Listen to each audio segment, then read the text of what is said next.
Dotiv, Integrative and Preventive Healthcare. The content discussed in this episode is for informative purposes only and should not be replaced by individualized professional consultations or professional medical advice. Hey guys, I'm Tasha. Hey listeners, this is Goonie, and we're here to discuss lifestyle medicine. So Goonie, I've tried like a gazillion diets before. From like paleo to keto to intermittent fasting to no carbs, cutting sugar. I think I was probably crazy in all those times. More than I can remember of, actually. Like, have you done diets like this? I think the better question is, what diet have I not tried? Maybe from your list, the keto, because it involves a lot of meat, or paleo, sorry. See, I'm even confused about all these different names. My first diet was at the age of 14. Damn, that is young. Like, I think I was probably 15 or 16, and it's crazy because I didn't have any idea about nutrition except that you have to eat your veggies. And that's all I knew about it. But I was doing a diet at 15 or 16 with no guidance. Same here. I think it was my first attempt to intermittent fasting, and a very bad one. Basically, I just starved myself. My dad was actually very concerned, but when you don't feel good in your body, you're just so desperate. And I think a lot of people could relate to that, when you just want a shortcut to feel better in a certain way. And I think one of the most common diets out there these days is intermittent fasting. It even sounds like it's healthy to do it. Yeah, I mean, like if intermittent fasting is all it's hyped up to be, and I think it's probably best we speak to a specialist, a dietitian, who can actually weigh in on this, pun intended. And so for that, we are bringing in Fareeha Jay. Fareeha is an anthropologist turned dietitian who's based in Plymouth, who currently runs her own private practice with clients across the globe. She also works with the NHS as a diabetes specialist and has a special interest in South Asian diets, where she even developed the South Asian Eat Well Guide to help South Asians navigate their dietary choices better. So welcome to Dotiv The Podcast, Fareeha. We are eager to find out all you have to say about this. Hello, thank you so much for having me. Welcome, Fareeha. My first question to you is, have you done any diet? I'm actually assuming you have because you're a woman. What was the first diet you've done and how old were you? Honestly, I'm going to surprise both of you now, but never, ever have I done a diet. Oh my goodness, what? I think you are the exception. The thing is, this was, and this is what we will talk about later on as well, but never, ever in my life, I had issues with weight gain. I never had that problem. So I never even, I think in my late 30s, I started thinking that perhaps, I'll be really honest with you that I've never followed any specific diet. Listen, I think kudos to your mom and your family for not putting that pressure on you and for having a good circle around you, Or she was blessed with a very high metabolism and she didn't have to think about, she didn't have any weight gain. So she was like, looking fit and nice all this time. And at the age of 30, because, hormone happens, age happens, and then she might be thinking this, but we'll figure it out. We'll see what comes up. This is what it's all about. It's all about the different factors building in. So it's not just the one factor which will make us gain or lose weight. So there's so many factors involved. Yeah, I mean, that's a fair point. The most common one we see these days is related to fasting, like cutting out food, right? And having a period of time where you don't eat. Maybe we can break that down first and kind of unpack what is actually fasting, and is there some truth to the craziness of fasting? So the thing is, Tasha, fasting has always been there. If you look in historical times as well, and if you look into the religion side of it, usually we tend to associate fasting with Islam, but if you look deeper into it, all religions, Christianity, Buddhism, Judaism, Hinduism, all of them will have a type of fasting. So everyone will have their own version of it, what they're eating, the timings, but fasting has always been there. Then, as you guys also mentioned, so everyone can have a different pattern. Someone will say that I will fast for this many hours. The other person might say that I will include these foods and I will exclude these foods. So fasting, to be honest, will have no definition. Everyone can have a different meaning for it. Every culture can have a different meaning for it. Every religion can have a different meaning for it. But we know that it has always been there. But when you talk about intermittent fasting, it is a bit different. So what is intermittent fasting? Intermittent fasting is when there's alternating cycles of you eating and fasting without specifying that in the eating hours, what will you be eating? So now we know there's time for eating and there is times for not eating. Then to go further on that, there's so many types of intermittent fasting. You'll be surprised. It's a minefield. So the most common ones, I'll say there are many, but just to point out few of them, there's one which is called the 5-2. There's one which is called the 6-1. There's one which is called the 16-8. So there are different types of intermittent fasting. The 16-8, I would say, is the most popular, and most of my clients which come to me, they are following the 16-8. And with 16-8, what's happening is that 16 hours, they're not eating anything. They're fasting, and 18 hours is their window period in which they are eating. And then again, I would like to stress that without any specification of the type of diet they're having. Food you can eat during those 8 hours, right? Yes. And when is that bracket usually, the windows where you don't eat? Do they set it themselves, or is there a common bracket that everyone follows? They set it themselves, but usually how it starts is that they would stop eating at 5 or 6 o'clock in the evening, and the next day, then around 1 or 2, or they'll calculate the hours, and they'll start eating again. But then again, they just focus on the 16-hour side of it. Everyone can have their own timings for it. And then we've got the 5-2 diet. The 5-2 diet is that on the 5 days, they are eating their usual dietary intake. And the 2 days, they will have around 500 to 600 calories. Then the 6-1 diet is 6 days, they will have their usual dietary intake, and 1 day they will not eat at all. So really, if you look into the intermittent fasting side of it as well, there's so many types of it, and people choose what they feel comfortable with and what they can adopt as well. It's crazy that, there are so many variations of it, but why do you think it's become so popular, and why has it become a trend in recent times? It has, hasn't it? It's a big trend these days. And I think that intermittent fasting has a strong media presence as well. If you look into celebrities like Beyonce, Jennifer Lopez, Jennifer Aniston, Ben Affleck, all of them, they have been doing intermittent fasting. So obviously when they are doing it, it makes you think. And then on the other hand, the proponents of intermittent fasting, they claim that it helps shed pounds faster as compared to traditional diets. So obviously, if someone really wants to lose weight, they'll see, okay, this is something which will make me lose quick. Why shall I not try this then? Then on the other hand, if you look online, if you read magazines, if you watch telly, you will also see that there have been studies being done on it. And there have been positive results with people with managing diabetes. So their sugar levels have come into control. They start feeling better. So it's reducing the risk marker for diabetes. On the other hand, there have been certain researches and studies that intermittent fasting can improve inflammatory cytokine profile, and which may have positive impact on aging. So again, if someone reads this and someone listens to this, they will say, why not? Why shall I not try it?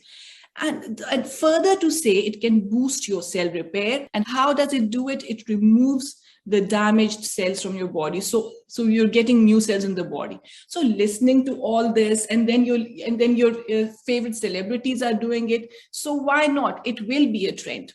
But one thing we should bear in mind is that the large-scale research in this area is very limited. So yes, I also told you that the positive aging and all, but we must understand that the research is very limited and there's ongoing research and we cannot make conclusions as yet.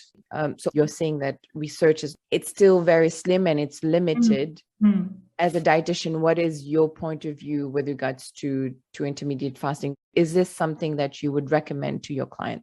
Okay. So the thing is, as a dietitian, I would never ask my clients to follow something like this. We must understand that at the end of the day, it is not a balanced approach. and potentially it will interfere with your metabolic rate.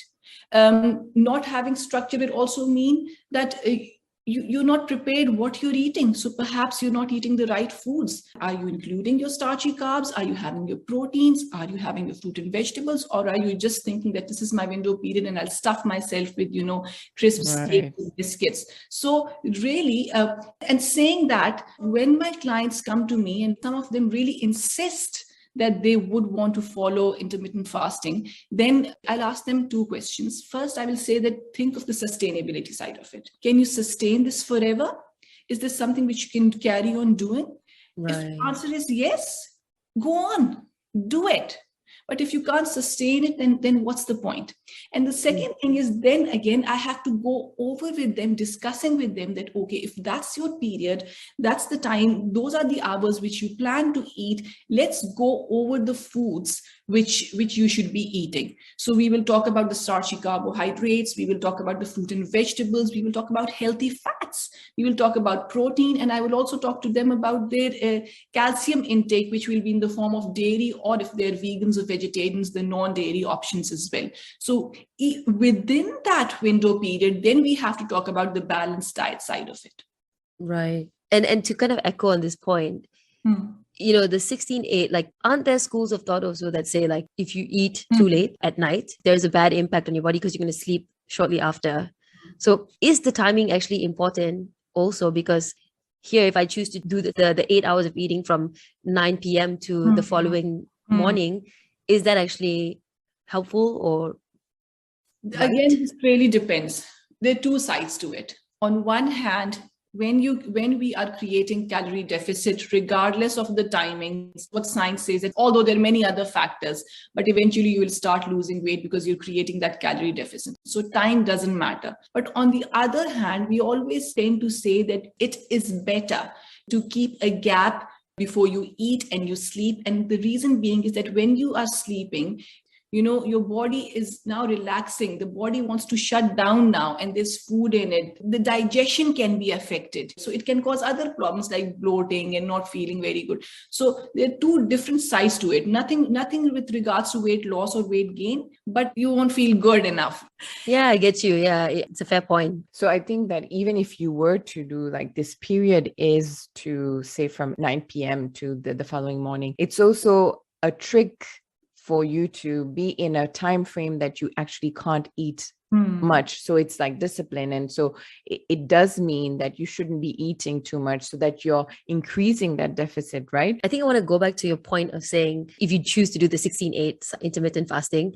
So you're saying that there are the benefits and, like, there's a trend because there's faster results you can visibly see, right? And there's no structure to the types of food you actually consume in that time. So what is the risk and the impact of not having this structure? The fact that you don't have structure during the time you can eat, I think is very dangerous, because you just think, okay, I can start stuffing my face with food. Yes, absolutely.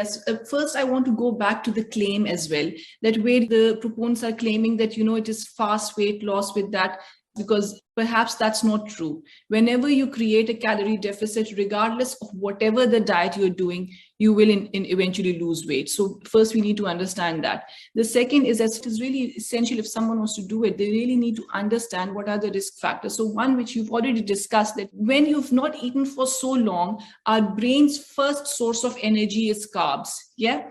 And the thing is, we've not been giving it. Yeah. When your brain is not getting those starchy carbs, once it's time to eat, it wants instant energy. So your body and brain will push yourselves towards high sugary and high fatty foods. Why? Because as soon as you have them, they will quickly absorb. Your brain will instantly get what it needs. It will get energy instantly because those are sugars. On the other hand, if we were eating all day, we would probably not be longing for that piece of cake, because we have regular bursts of energy have been going through our body throughout the day. So there is this difference. And I will say that, as you said, that we are restricting ourselves, isn't it, throughout the day. So this can be a trigger for people with eating disorders. And sometimes this can be a symptom. That's right. for some people as well. So this needs to be really highlighted here. I think this is a very important point to understand. On the other hand, you tell me, Guni, when you've not eaten all day, you will feel tired, you will feel lethargic, you will have low mood. That's and right. you will be irritable. It will affect your sleep. And there is some research to suggest that it will affect your immune system as well. So all these things are happening. The other thing is that we women, we are doing it all the time thinking that we want to lose weight. But do we understand that when we are doing this, it can affect the female hormones as well? Because the female hormones, they are sensitive to the levels of energy in the body. Yeah, they will get affected. So if the female hormones are affected, it can therefore affect your reproduction. It can affect your fertility, and it can affect your period regulation as well. And that is something I have seen my clients coming up to me, and they don't know what their dates are. Sometimes they're skipping or missing their period. And why is that happening? Because they're following this. So they're not eating for a long period of time. So keeping all these things in mind, I again say another thing to it is that, yes, there is still an argument for this, that people can use this for weight loss, because there is no universal solution for weight loss, as both of you said. Unfortunately, Like take a pill. But the important thing here is that we must highlight these potential risks. Yeah, I mean, I remember when I did like a cleanse, and there was intermittent fasting in that process. And there was this section of time where you struggle. There's like the first few days where you struggle. And then after a point, you dig in, and you're like in that space where you realize the benefit of it, because your mind is now changing, your body is changing. So the clarity in mind is incredible, but struggle to sustain it, right? Yes. So after like 4 weeks, I'm back to trying to integrate to the normal world. And how do I maintain that mindset? But to add on to what you're saying is that getting your body to struggle a little bit and overcome some of the previous acquired behaviors around food. But during your eating period, you're also eating very nutritious and healthy foods. And which is what Fareeha was saying, is that we're not talking enough about, these type of foods that you're supposed to eat during that time frame. And so when you have that clarity, I think that clarity comes from the type of food you're actually eating. Yeah, absolutely. I totally agree with both of you. And that's why we say that, both of you are talking about this. And then in the end, you're saying that we're going back to normality. So both of you are not thinking of this as long-term anyway. That's so right. Answer then, is this the answer? Not really, because we want something which we're doing every day forever. And that's the balance we want. And that's why we dietitians, nutritionists, we're always talking about this, that balanced diet, moderation, including everything, but everything in balance. Yeah. It's a lifestyle, right? Absolutely. Exactly. It's like integrated it's part of your day-to-day. Yes, and the stress with it, that I'm on a diet, you're all the time, you're constantly in stress.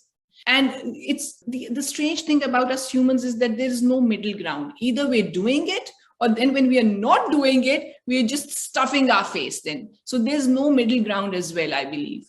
Can a part of fasting be cleansing? Because there's a lot of, be it religious or even in general, would fasting be a synonym of cleansing?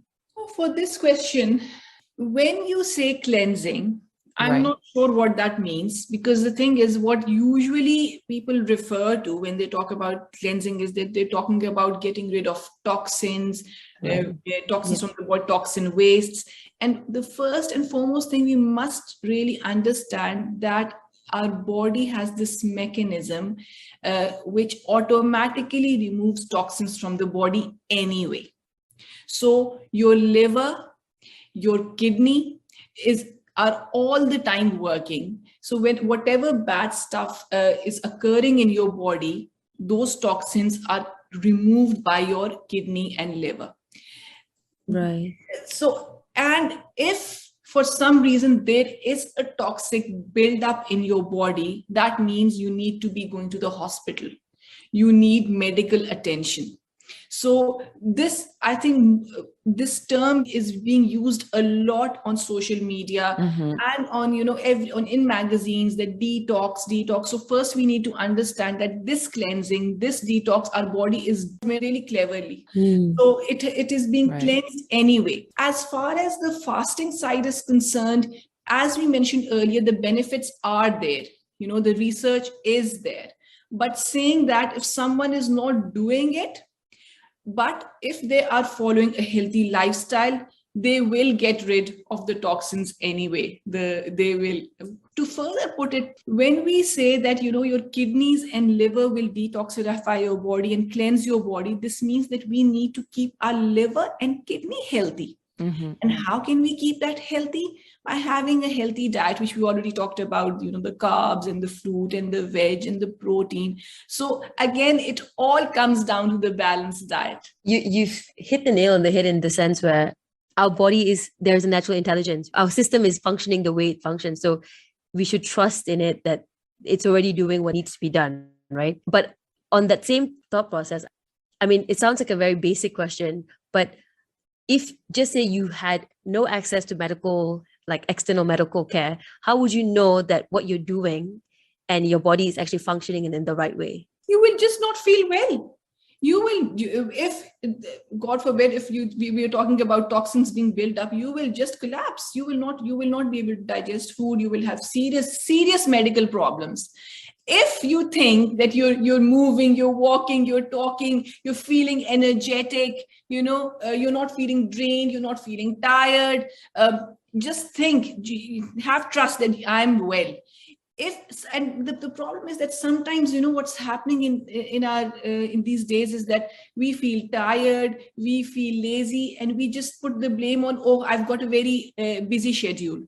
So this is what's happening. So the one thing which we really need to do is to differentiate that, is this because of the busy schedule in my life, or is this my body really not feeling well? Because many times, many of my clients who have got diabetes, what's happening is that they are feeling tired and lethargic, but they think that, they've got this very busy routine, and they never find out that they've got diabetes. They don't even do their tests to find out. And later, when things go really worse, when they feel really poorly, then it is detected. So we really, I would suggest that if someone is feeling really tired, lethargic, sleepy, feeling thirsty, this is the time, that they need to investigate.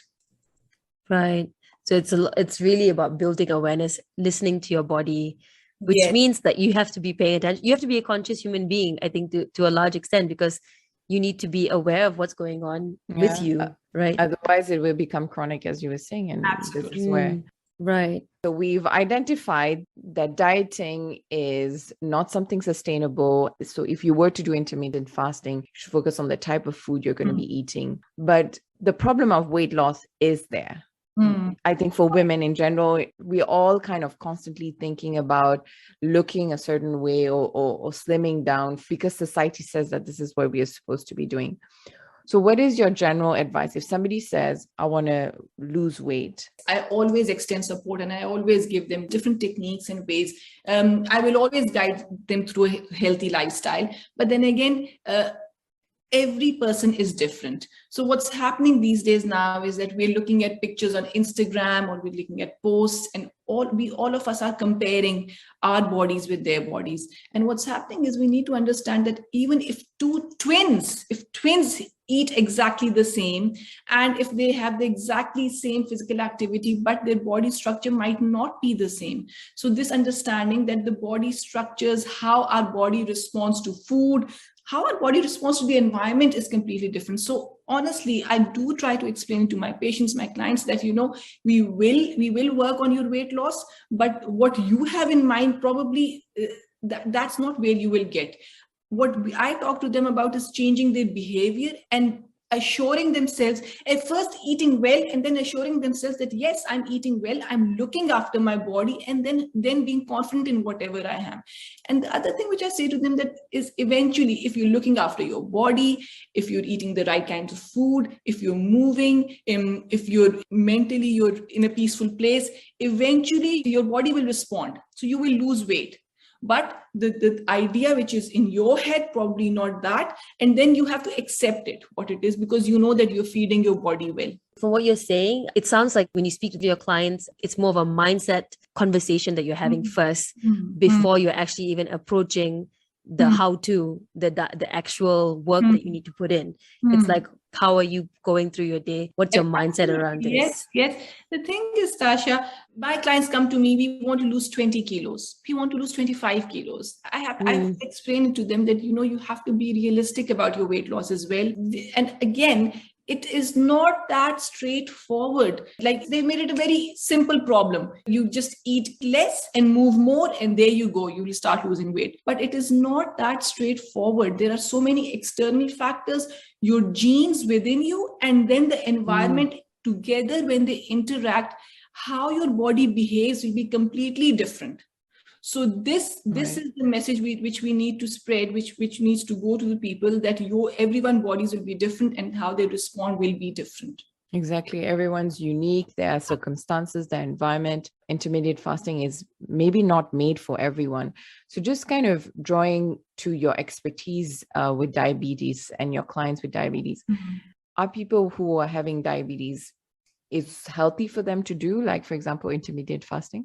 For people with diabetes, it depends. The thing is on what stage and what level their diabetes is. For someone who is on insulin and on specific medications, we will never recommend someone doing intermittent fasting, because then their sugar levels can drop to a dangerous levels. So people who are on specific medications, they would need to be eating throughout the day to get that bursts of energy. But sometimes some people who are not on certain medications, or they have been told that they just have to follow a lifestyle, perhaps they can give it a go. But then again, what I say to them is that maybe your sugar levels will drop. But then what is the long-term thinking? What is your planning? What will happen after 5 months? What will happen after 6 months? So this is what I always tend to discuss with them. And most of them come to this conclusion that, no, we are not able to do it. So please tell us the other easier way so that we can please sustain it forever. And as you say this, is there really a forever, right? Is there really a plan that we can follow through for the rest of our lives? I'm not so sure. There are certain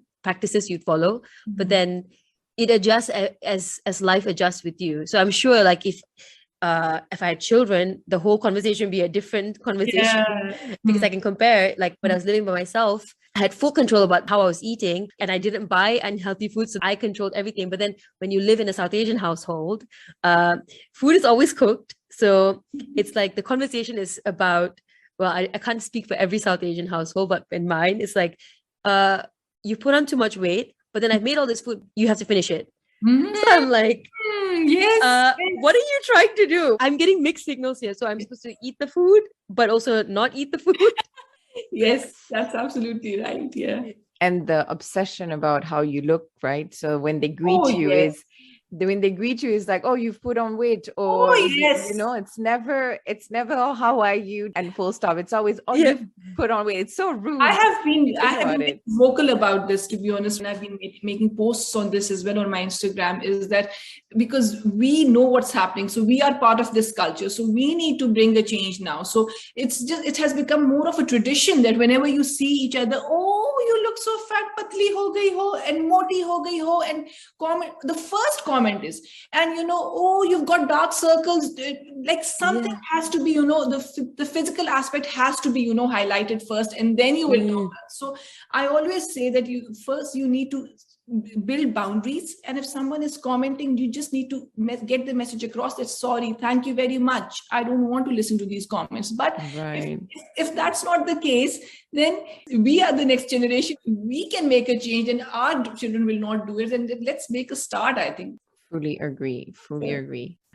Yes. All right. So we generally end our conversations with a round of rapid fire questions to actually get to know you, Fareeha. So the first question is, what is the first sign that you notice when you are out of balance? So the answer to this question would be, Tasha, that I have become really, really irritable. I become, angry. And what happens?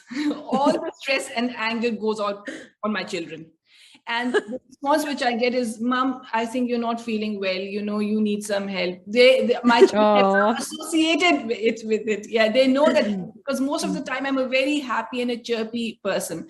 So they exactly know that when I'm grumpy, and most of the time when I'm shouting at them, let's put it that way, I'm shouting at them. So they know that there's, I know in my heart, and they know that yes, there is some problem somewhere. They're your sounding board. They're like, they're your bell, it's like something's going wrong. So what do you do when you realize that, you're out of balance or you're acting up? In situations like this, I let it out. And in situations like this, whatever I'm feeling, something I watched in the news, or I've not done something really well and I'm not happy about it, I just call her and I speak to her. And sometimes I will shout at her as well. But I think this comes down to the support. I think I'll give That's this. Right. And, she will listen. There are chances that I won't even listen to her advice, but she will give me the advices and all. And then that will make me feel better. Yeah. Bless your sister. God bless your sister. But yes, I totally agree with you. It's like having that person you can kind of vent to, right? Yes. Yeah. And I guess the last question is, what is one book that has impacted your approach to well-being or wellness? The thing is, I'll be very honest with you, Tasha. I'm not the person who's reading books and all. I'm more of a person who will watch TV, Netflix, listen to music, sometimes documentaries, but I'm not a book person. But yes, there have been certain books. And one of the books which I've been reading, and I really love it, and it's called Gene Eating, and it's by Dr. Giles. It's the why I like this book is that it's exactly what I've been saying all along, is that the idea that, eat less, move more. We really need to come out of this. We really need to understand that why someone is overweight and why sometimes it's not their fault, and why someone is unable to lose weight, and why someone will lose weight very easily. So I think this book really has cleared my, concepts, misconceptions, and I will ask everyone, if they feel that they're not clear on this, this is the book to read. That's a good one. And especially, and I was also thinking, it doesn't have to be a book, because I'm also very much, I like audio, and I like also to watch, for example, documentaries. So definitely, maybe for our next guest, asking them, is there a documentary or a book that you'd recommend? Good point. Yes. Yes. Thank you so much. I'm the type of person as well. I like listening more. And if with me, I listen, even sometimes the podcasts become long for me. So, when the Instagram lives, people live, that's the half an hour, I tend to listen to them. That gives me lots of knowledge as well. And in less time, I gain a lot. So I do that. That's right. And it's very interactive, right? And you can see things. So you're entertained as you're gaining knowledge. So that's great.